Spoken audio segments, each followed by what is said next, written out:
சற்று முன் கிடைக்கப்பெற்ற மிக மிக முக்கியமான செய்தி ஒன்று வெளியாகியுள்ளது.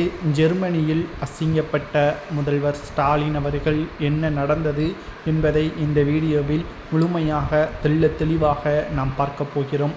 8 நாள் பயணமாக ஜெர்மனி, UK போன்ற நாடுகளுக்கு முதலீடுகளை பெறுவதற்காக ஸ்டாலின் அவர்கள் வெளிநாடு பயணம் மேற்கொண்டுள்ளார்.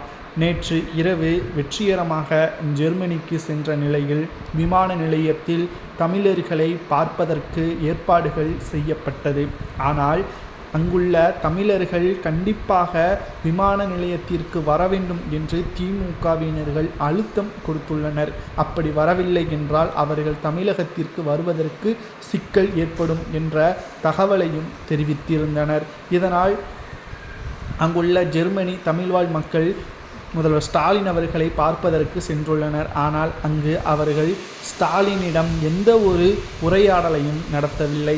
பெயருக்குத்தான் வந்துள்ளார்கள். ஸ்டாலின் அவர்கள் பேச முயற்பட்ட போது கூட அங்கு அமைதியாகத்தான் நின்றுள்ளனர். தற்பொழுது ஸ்டாலின் அவர்கள் ஜெர்மனியில் தமிழ்வாழ் மக்கள் அதிகமான பேர் இருக்கிறார்கள். ஆனால் அவர்களை கட்டாயப்படுத்தி விமான நிலையத்திற்கு வர வைக்க வேண்டும் என்ற கட்டாயம் ஏன்? நீங்கள் சென்றது முதலீடுகளை பெறுவதற்காகத்தான். அங்கு தமிழ்வாழ் மக்களை முதல்வர் ஸ்டாலின் அவர்கள் நன்றாக பார்த்துள்ளார் என்பதற்கை ஃபோட்டோ ஷூட்டை எடுத்ததற்கு தற்பொழுது தமிழகத்தில் விளம்பரத்தை நடத்தி அதன் மூலம் ஓட்டுக்களை பெறுவதற்கு ஸ்டாலின் போட்ட திட்டம் தற்பொழுது உண்மை வெளிவந்த பிறகு நாங்கள் கட்டாயப்படுத்தவில்லை, அவர்களாகத்தான் முன்வந்தார்கள் என்பதற்கேற்ப திமுகவின் IT விங்ஸும் சமூக வலைதளங்களில் நம்மால் பார்க்க முடிகிறது. திராவிட முன்னேற்ற கழகத்தின் ஒட்டுமொத்த 4 ஆண்டுகால சாதனை திமுகவிற்கு மட்டுமல்ல தமிழக மக்களுக்கு மிகப்பெரிய ஒரு இழப்பாகத்தான் பார்க்கப்படுகிறது. சொன்ன வாக்குறுதி வேறு, செய்த செயல்பாடுகள் வேறு.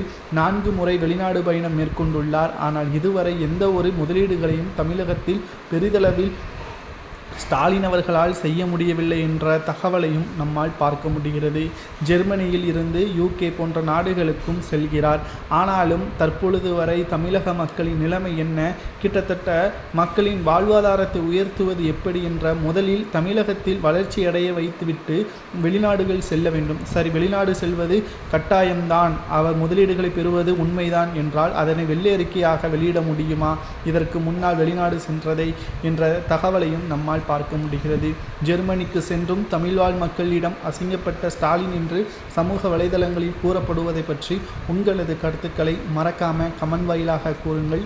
இது போன்ற அரசியல் செய்திகளை தெரிந்து கொள்ள நமது சேனலுக்கு மறக்காம ஒரே ஒரு சப்ஸ்கிரைப் மட்டும் பண்ணிருங்க.